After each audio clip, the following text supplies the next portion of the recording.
Parashat Tisa, superb parasha, and I don't think I'm going to be talking about coronavirus. Maybe something has to do with that. Of course, I'll give you a little bit of coronavirus there, but I don't even like to drink Corona, so I don't care about this.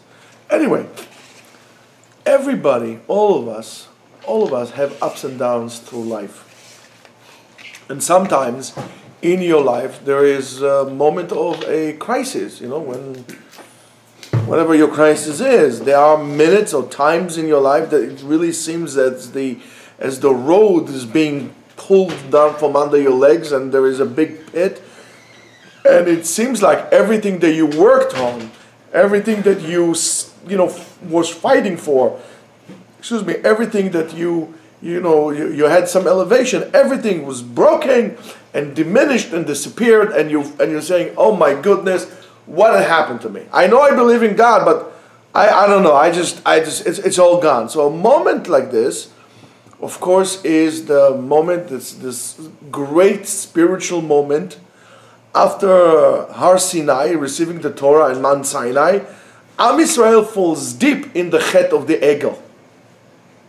And as it says in Masechet Chagiga, Meigra Rama lebira miktav, from great heights to great lows. A whole entire nation, you have to understand what it is, a whole entire nation, not one person that could claim, oh, God spoke to me, or I'm the chosen, a whole entire nation reached such a level of spiritual elevation that they became one with the Creator, one with God. And then a whole entire nation falls into the pits, into the abyss of Avodah Zarah, which is idol worshipping. It's really very hard to comprehend. How is this possible? Why did it happen altogether? How is it possible? Of course. How did it happen? Why did it happen? How is it possible that you can fall so much? And even more so important, how do you get up from this? How do you get up from this? And it's going to happen to all of us. So there were many, many questions that were asked regarding this chet of the Egel, what exactly happened, and so on and so forth. One opinion says the Bnei Israel made a mistake. I'm going to go through some of them, and then in the middle I will try to offer you maybe a completely different, I'm not saying accurate, but I'm saying maybe a complete different angle in which we could maybe relate to it ourselves in terms of what we're going through. I'm going to mention it further down. This is not, I know that there's straightforward chazals that are saying the opposite of what I'm saying, but I'm just trying to give you an angle. Okay, just a different angle. So, some opinions is that Bnei Israel made a mistake in terms of calculating the 40 days. They knew that Moshe Rabbeinu is going to go for 40 days. They make a miscalculation of when the time is going to go there, and when the time is really to come back. As a result of that, their emunah, their belief, has been shaken. On top of that, now we're going to go a little bit on the. It's not an avenue that I like to go through, but mentioning Satan, the Satan, or the Yetzer Hara, and so on and so forth. He wasn't sitting there and doing absolutely nothing. He knew, because he knew that the Torah or the tabernacle, which Moshe is going to, the tablets Moshe is going to bring, are going to bring freedom to the world. The Torah represents freedom, by the way. The Torah represents freedom, and because it says in Masechet Eruvin, Al tikrei charut al haluchot, ela cheirut al haluchot. Charut means engraved. Cheirut with a yud means freedom. In other words, ve'en lecha ben chorin ela mi she'osek b'Torah. A free man is only a person who is able to learn Torah, because if you're really learning Torah in the proper way, you're able to elevate yourself from all those weights to pull you down to this world. You're a free man. So the Satan knew that together with the Torah there's going to be freedom, and he said, listen, I cannot really do so. And that is what even it's so much that it's even cherut, is in freedom from malach hamavet. Why? Because if I'm going to call whoever, I don't know, let's say Moshe now. Stop. There's no Moshe here, so I'm saying, hey Moshe, ma shlomcha? How are you? Oh, ech korim lecha? What's your name? Moshe ben Maimon. Oh, shalom Moshe. How are you? Que paso? Akol beseder. But if I say, so therefore, if I'm calling upon your name, It means that in that moment you are present here. If I'm saying your name, let's say the Rambam, I'm mentioning the Rambam, Rabbi Moshe ben Maimon. In a way, the mentioning of the person's name is making him alive. And that's the Gemara talks about it. The Gemara says, "Sfatav dovevot bakever." When you say something in the name of somebody, you mention his name, his lips are being moved in the grave. I mean, of course, there's no flesh in the grave, but it's an analogy that the memory of the person is still alive. So therefore, how many people that lived, I don't know what, 500 years ago, 100 years ago, 1,000 years ago, 2,000 years ago, are still mentioned daily? Not many. A lot of them, though, they are associated with the Torah. So the chirut for Malach HaMavet, that's an aspect of that as well. So comes the Satan and really confuses the world and darkening it. And by doing so, Am Yisrael thought that Moshe Rabbeinu is dead, is gone, is not coming back. He also showed them, in a way, the place of Moshe Rabbeinu in Shamayim, in order to convince them that Moshe Rabbeinu is gone and is not coming back. As a result of that, Am Yisrael became weak. Chalsha da'atam, they became weak, they became upset, they fell into a spiritual depression, and that's when they become vulnerable. That's why you guys have to be very, very careful from being despaired, from being this, and yes, we'll see how we can connect this to the coronavirus. At that moment, there was a gap. Right into this gap, something came. We don't live in a vacuum. There's no such thing as vacuum. When you remove something, something else penetrates in. At that opening that they had in the Emunah of Israel came the Erev Rav. The Erev Rav were a bunch of magicians and witches and witch doctors and all kind of people like this. Approximately about 40,000 of them. 40,000 of them. That in the heads of them there were two great magicians of Egypt. They were known as the sons of Bilam HaRasha, the sons of the wicked Bilam, and their name was Yunus and Yumbrius. And the Erev Rav also, Erev Rav came with Bnei Israel from Egypt after they saw the destruction of Mitzrayim. Moshe Rabbeinu insisted on bringing them in, on letting them join us, in the intent of thinking that they're going to be able to become Gerei Tzedek. Rabotai, to be a Ger Tzedek is a very difficult thing, is a challenge. However, it's hard or it's easy, depends on your attitude. If you don't have the proper attitude, don't become a convert. And they went with Am Yisrael, wherever Am Yisrael went, they went. However, they were outside Ananei HaKavod. They're outside the clouds of glory, together with all the people that could not be there, and so on and so forth, all the other elements that could not be with the clouds of glory. So they were there with them as well.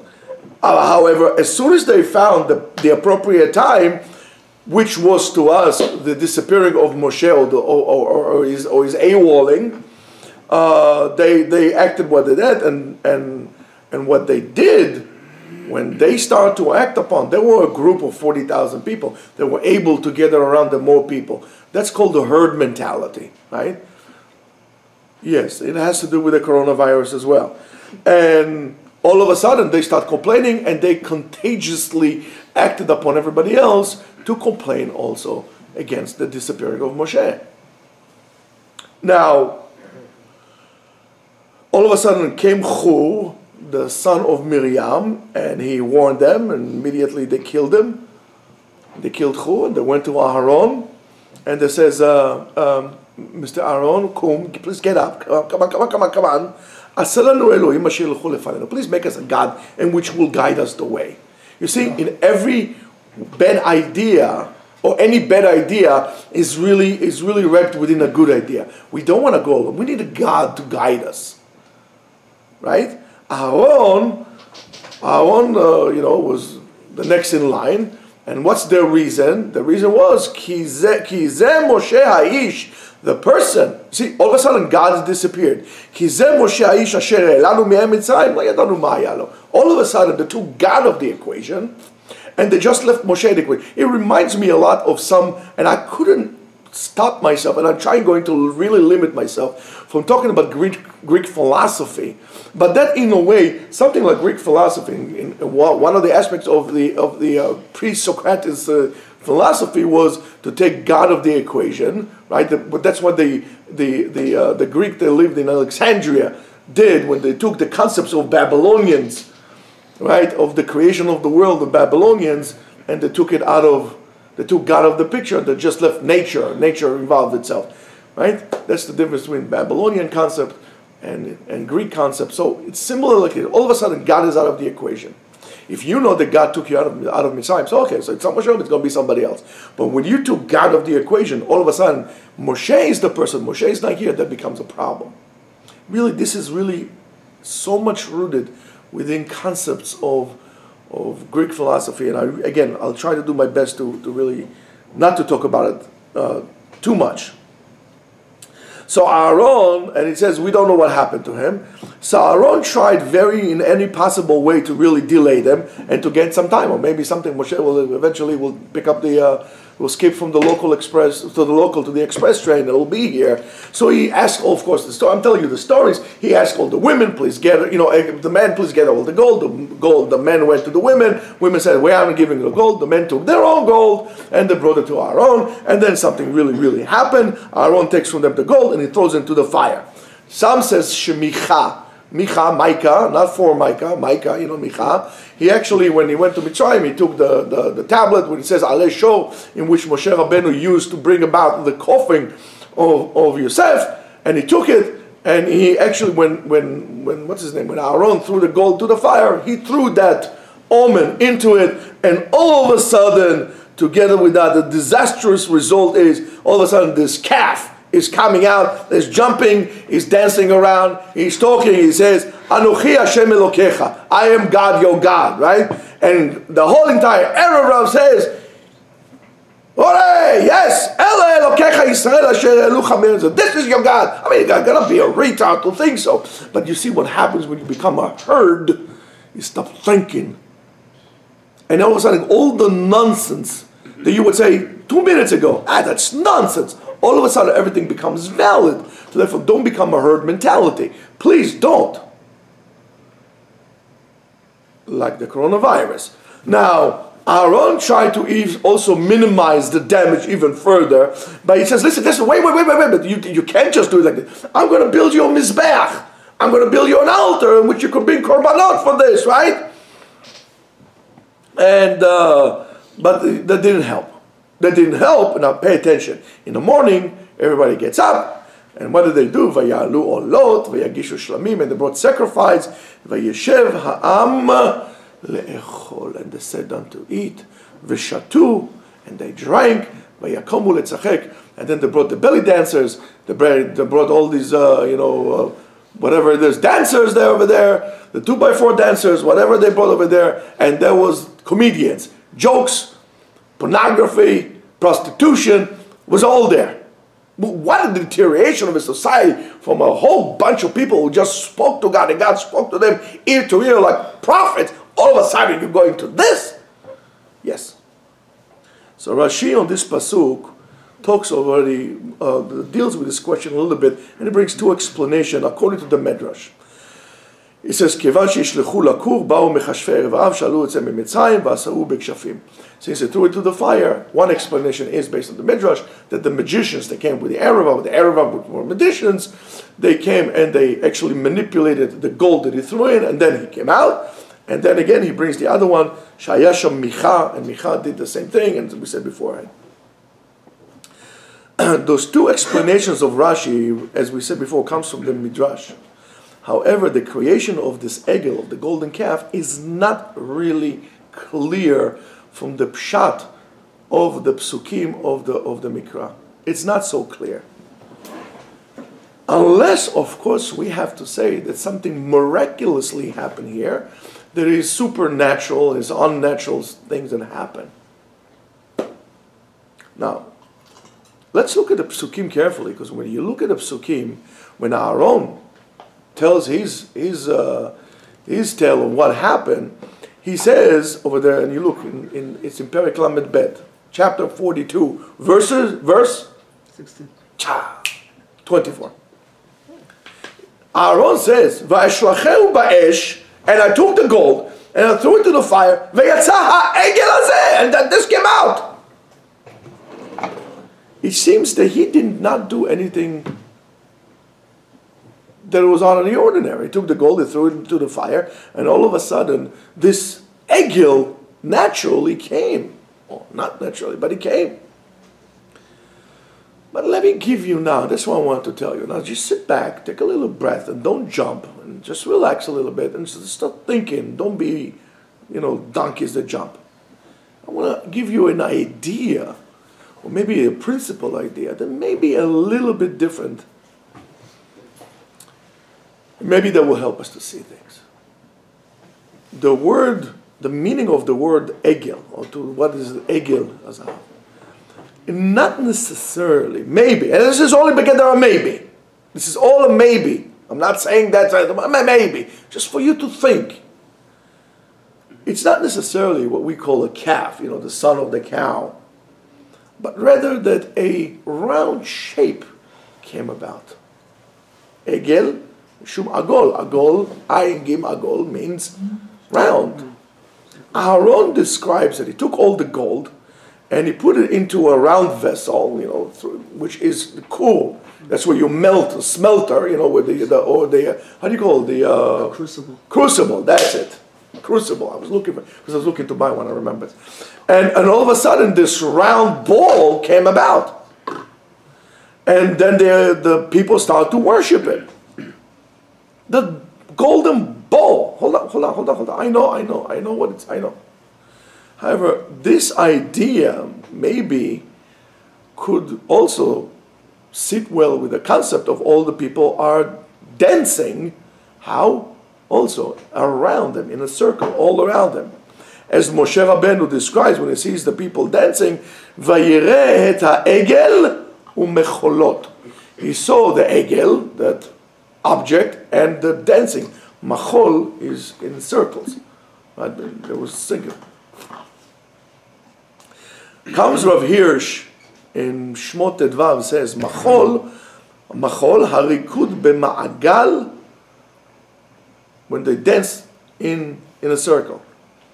In the past, they believed that the circle shape is the perfect shape of nature. And in that shape, in the circle, there is an expression of Avodah Zarah, that the perfection is the roundness. Don't believe me, look at Wikipedia. I'm sure you can find something. And it says in Wikipedia, because I looked, Be'avar shimesh ha'ma'agal basis letarbuyot rabot. The circle was a basis of many other religions in the past. Everything was done in a circle. And that always comes to show a certain order, that it comes all the time, comes like this all the time.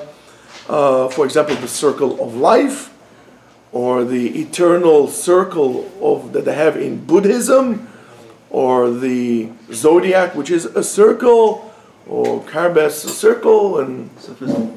And that's very good. I didn't think about this because it's much later, because it's Sufism and the yin and the yang and the right, or situations that are dead end. In other words, you can't come out of it, or what we call a catch-22. All this round concept is really an antithesis to the concept of God, that God actually intervenes with nature and influences nature. In other words, the direct intervention of God with nature. When you think something is already predetermined and it goes in circle, there's no room for God in that. So that circle really expresses determinism, which is complete and it's certain. I mean, there's no way for you to come out of it. And Moshe Rabbeinu claims that HaKadosh Baruch Hu is Mashgiach. He pays attention, and you could change your course of life. In this life, you can do the concept of tshuva. You could become better, you could become worse. There is a way out of this. And what we call Hashgachat Hashem, it comes to really express the intervention of God within this constant shablonic overgoing circle is the intervention of God.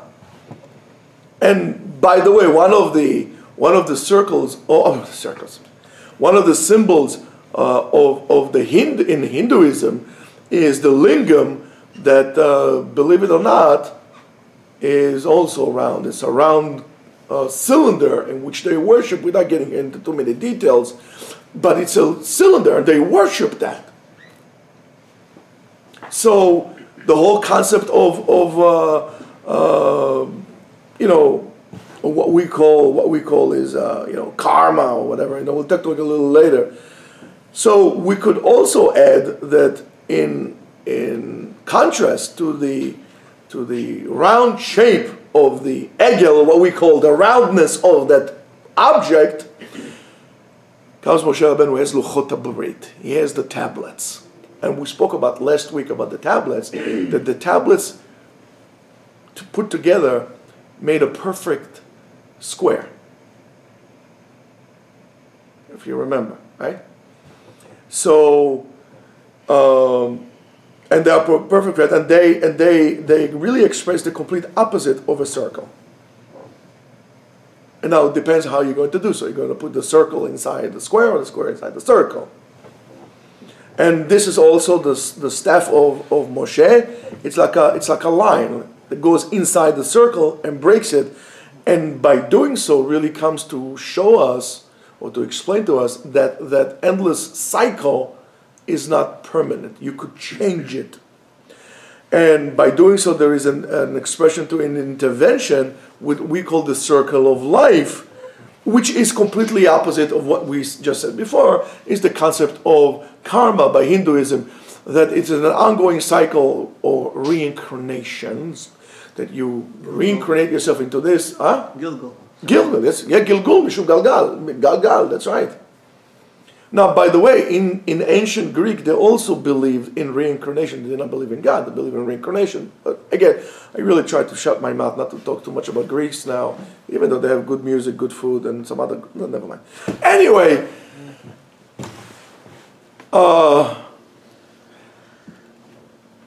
the concept of karma comes, which is very interesting though, if you know a little bit about karma and reincarnations in terms of it comes into the Hinduism, the only way to break it is to do something that is spectacular, to become pure energy, to become God. That's how you break the cycle of karma. So even then, the Hindus realize there's the way out of it. But those magicians says, you are trapped in it, there is no hope. Pay attention to the words no hope. When somebody tells you no hope, run away from him. Wherever he goes 180 degrees. There's no such thing. Now, however, we can also add, so many different things. However, this doesn't really seems, at least, that would sit perfectly with the words of Chazal, and I'm not, God forbid, by any way, or any stretch of the mission, trying to dismiss the words of Chazal. I'm just trying to show you a different point, or maybe you could relate to it also. Like, for example, many places Chazal relate the chet of the Egel to mitzvah para aduma. It says in Parashat Chukat, in Tanchuma, it talks about it like this. It says, Amar HaMelech, the king says, Tavo imo v'tekanech et hatzorah. Let his mother come and clean up his feces. In other words, the Bnei Israel were sinned by the golden calf, so let's them bring a paraduma to overcome that. Fine.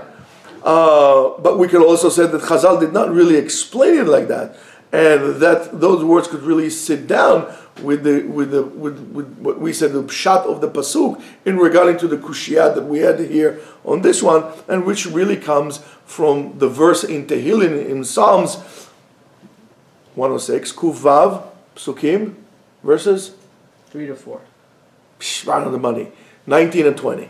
and it really talks about the traveling of Am Yisrael in the Midbar, when it talks about Chet HaEgel. And it says like this, Ya'asu Egel Bechorev, and they made the Egel Bechorev, they made the Ve'ishtachavu leMasecha, Ve'yamiru et Kvodam Betavnit Shor Ochel Esev.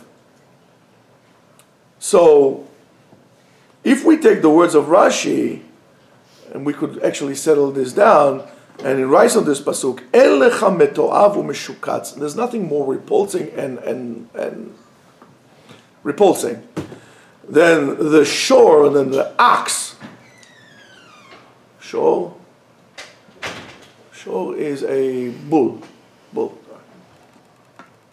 No, shore, par ben bakar. No, shore is an ox, and par is a bull. Of course, there's a difference between the two, and I'm not going to talk to it now. Anyway, and it says, and Rashi says, why is that? When b'sha'ah shu ochel, when he's really eating esed, when he's eating grass. Why? Shu motzi perish rabba. When the ox eats grass, he eats one place and he defecates a lot from the other hand, and that is v'hu meluchlach ba, and is filthy with his own excrement. And that comparison to a bull that eats grass really refers to the behavior of Bnei Israel during the Chet. Not necessarily was an egel, but their behavior during the sin, and which they acted in a very ugly way, which they worshipped that idol that they made. As it says, "Vayeshev ha'am vayishtu vayakumu le'echolu le'tzachek," and then they ate and they drank, and then right? That the chet, that sin, or letting down the emunah, letting down the guard, and as a result of that, allowing this chain reaction to the point in which they of the avodah zarah, and that brought them to a behemoth, disgraceful, low level, just like an ox when he eats. So we have to think about this. So if this explanation is correct, so therefore we can get from here a deeper meaning to what the Chet HaEgel was against the claim that of the people that the world is already predetermined and it's circle, it doesn't change and they can fix it. Comes Moshe Rabbeinu and gives us the Torah and tells us that the cycle of life exists only from the understanding that there is a divine intervention that influences and causes reality. What causes your reality is God intervention. And maybe in the chet, and maybe because of that, the real chet, the real sin that there was the behemic behavior or the fact that they turned into animals and the lack of willingness to elevate themselves spiritually. Almost the same thing as they did in Pompeii. Eat and drink because tomorrow we'll die. When the mountain erupted in Pompeii, they were still going to prostitutes. For crying out loud, you're going to die, run! But no, eat and drink because tomorrow we'll die. And by the way, if you look at this, most of the claims or the complaints of Am Yisrael in which they got punished in the Midbar was associated with food and with food. So there's something that we need to understand about that. Now, I'm going to tell you the following. I went today to supermarket. But it's not the first time I went to supermarket. I went to supermarket many times before. However, and I went to supermarket many times before when I was shopping for Passover, which is really crazy. However, this time I waited more than I ever did for Passover. I was online for an hour and a half. An hour and a half I was online. And I didn't buy it with panic, I buy it before Shabbat. I just want to get out of there. For an hour and a half I waited in line. Now, it's like I was looking at somebody. I said to them, is the sky falling or something? Everybody is crazy. I went in, it was like, what is going on here? People were fighting outside. Not fighting, it was like rushing and pulling from each other. Carts, empty carts to go into shop. I understand that there is a coronavirus.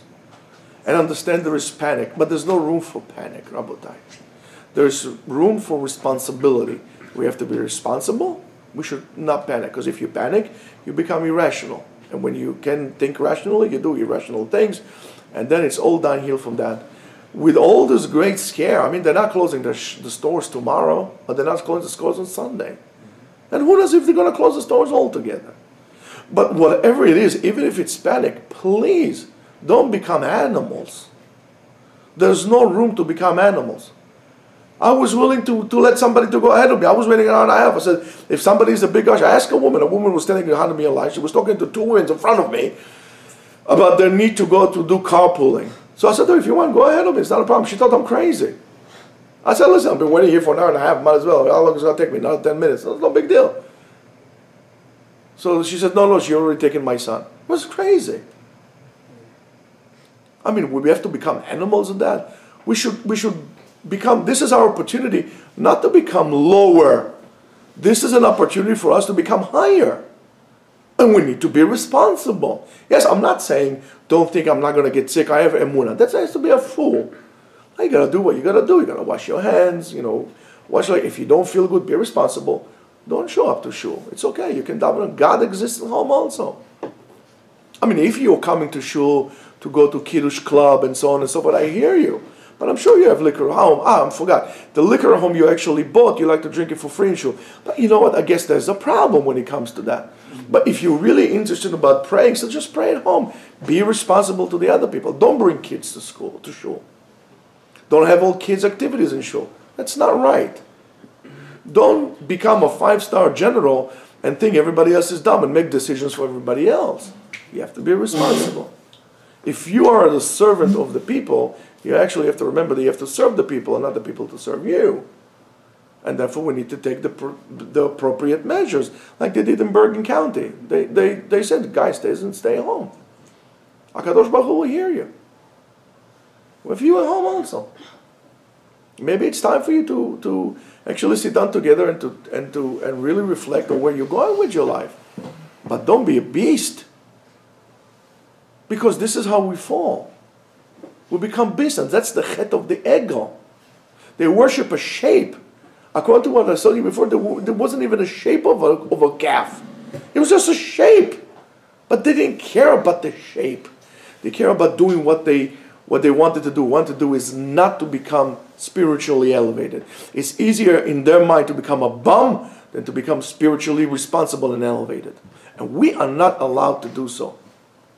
The tikkun of the egel will be that we'll show responsibility, civil, moral responsibility. And don't panic. But the panic, that's exactly what happened. Look what happened. Moshe Rabbeinu came a little bit late. That was panic. Now, there's more than that. And I'm going to tell you more than that. And it's quite understood that Dafka in the Shvirah, the breaking of the first Luchot, just when we break, there's a tremendous what we call Ratzon Pnimi, an internal desire to grow, to develop, which is going to be probably the most powerful one. That's why Moshe Rabbeinu stands in the gates of the camp, and he says, Mi le Hashem elai, who is to God come to me? And in other words, he's asking who wants to be, where do you want to be? What is that you want? If you want Hashem, will come to me. If not, you stay where you are. So at the time that you are down, think about what Moshe Rabbeinu says. It's the same thing as HaKadosh Baruch Hu, Es Kadam HaRishon, after the Chet. He said to him, Ayeka, where are you? Where are you? What do you mean, where are you? Aren't you God? Don't you know where I am? No. I want to know from you. I mean, God even knows what happens inside of us. But I want you to say so you can hear, where are you? In other words, where are you holding? Adam HaRishon could have said, Ribono shel olam, chatati, aviti, pashati, please forgive me, I made a huge mistake. And what did he say? Her fault. Because of the word her fault, you go, okay, fine, you're going to have a mother-in-law. What do you think? Now, in other words, where are you is where you're standing. Where's your awareness? Where are you holding? So the first luchot were forced upon us, right? Even though we said Naaseh v'nishma, but this was still an external awakening. HaKadosh Baruch Hu kafal lanu har kegigit, and we said Naaseh v'nishma. And that's why the luchot harishonim that were done in completion by HaKadosh Baruch Hu himself, right, need to be dealt with in a different way. By the way, when Moshe Rabbeinu breaks the luchot, he doesn't get punished for that, right? You think about that. God wrote for him those luchot. He broke it. He never get punished. Never even a mention. So apparently there was something in it, and that's why, and the reason why it was done like this, that the Luchot Hashanah had to be given by God, is to show them that there's really only one ratzon, one way in which you should desire and you should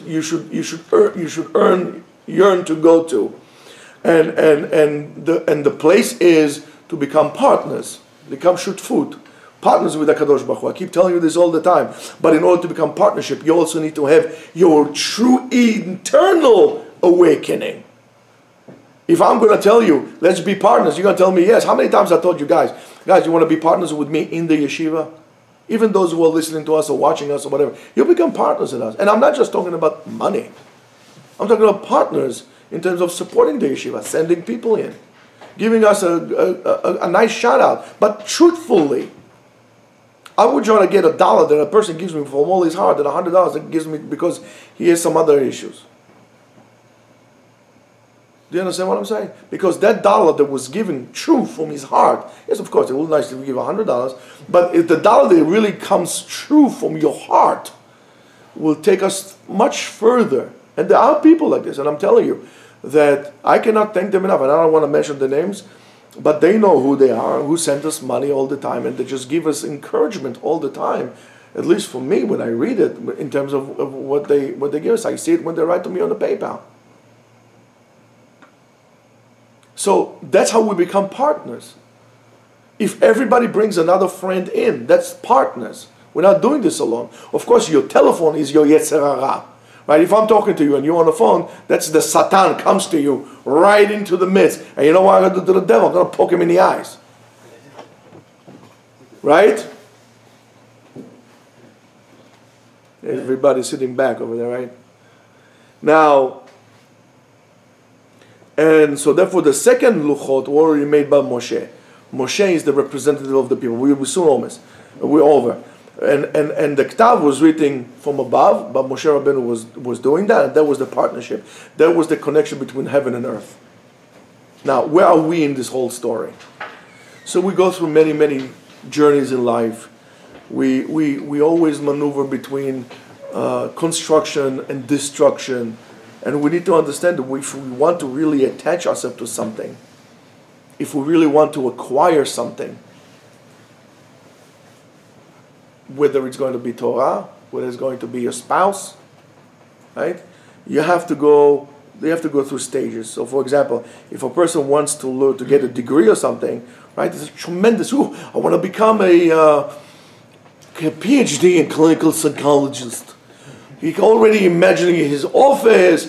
He's going to have like nice, furniture with mahogany wood paneling. Leather couch, a la Ziggy Freud over there. He's going to sit with a pipe and he's going to write the notes.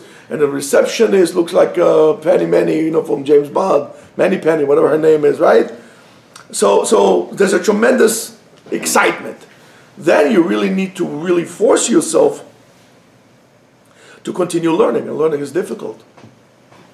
Not only through BA, you have to go through PhD, and PhDs are very difficult. And that's where you really see if you were meant for it or not. You want to get a black belt, you have to go through the same thing. You want to have anything in life, you have to have the orerut, the awakening, and then you have to force yourself to do so. But if that stage, right, also needs to be broken, and in order for the person to finish what he started, he really, somewhere along the line, really connect himself to the root of all the things that he's doing. That's why if you do something that you don't really internally want to, if you pick up a job or a field or anything that you do that it's money oriented, you're not going to be blessed by it. Because you're going to be very bad at what you're doing. So you need to create this internal, and the same thing when you want to learn Torah. And that's what they say. And that's the shita, that's the system of Hillel Zaken. When the guy who came to him, he said to him, I want to become a rabbi. He said, okay, but not a problem. You have to chef potin mati, a rabbi. Why? The light in the Torah actually lightens the darkness inside of you. That the darkness inside of you, yes, you had an epiphany of a moment to become a rabbi. But when you start learning, you realize it doesn't really make a difference. I just want to learn.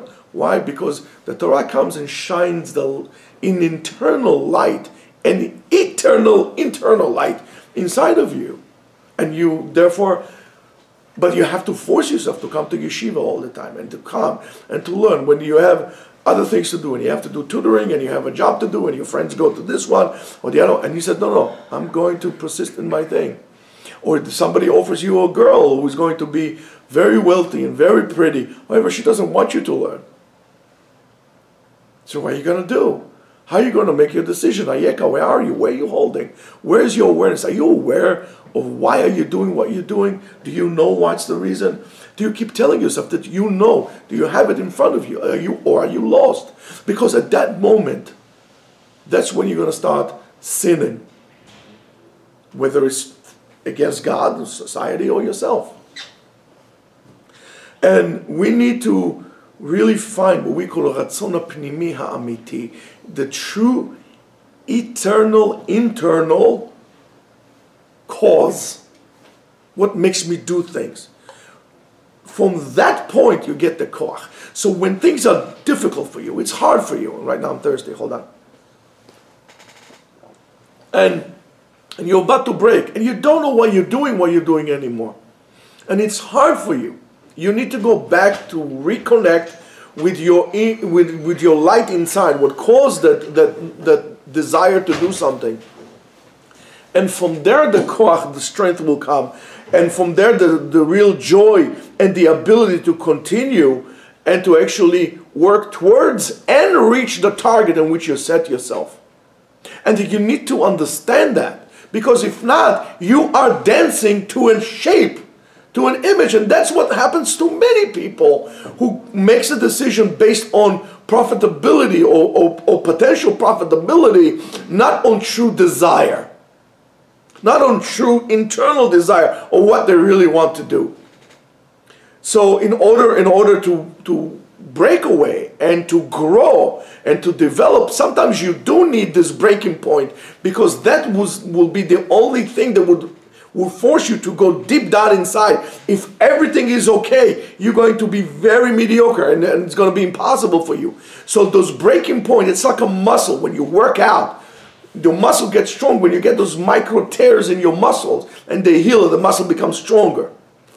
Those micro tears are a necessity. So at the beginning they teach you, okay, you have to come, let's say, to the gym. Or I remember when my teacher told me in martial arts, told me the difference between, great martial artists or just regular martial artists is their ability, first of all, regular people to come on regular basis all the time to practice. And then there are those who work, they reach the level of pain. They reach the level of pain. And then those who are really, really good, who are able to work with the pain. And those who are really spectacular to become the best are those who are able to work beyond their pain, beyond their discomfort, to throw it away and actually to grow. And so is for us. So to understand that the breaking point is the part that actually helps you construct the best, or the best tool to construction is the points where you break in your journey to get whatever you want. And we need to understand that this helps you come up to what we call haratzon ha'amiti, to reveal why you really wanted to do it.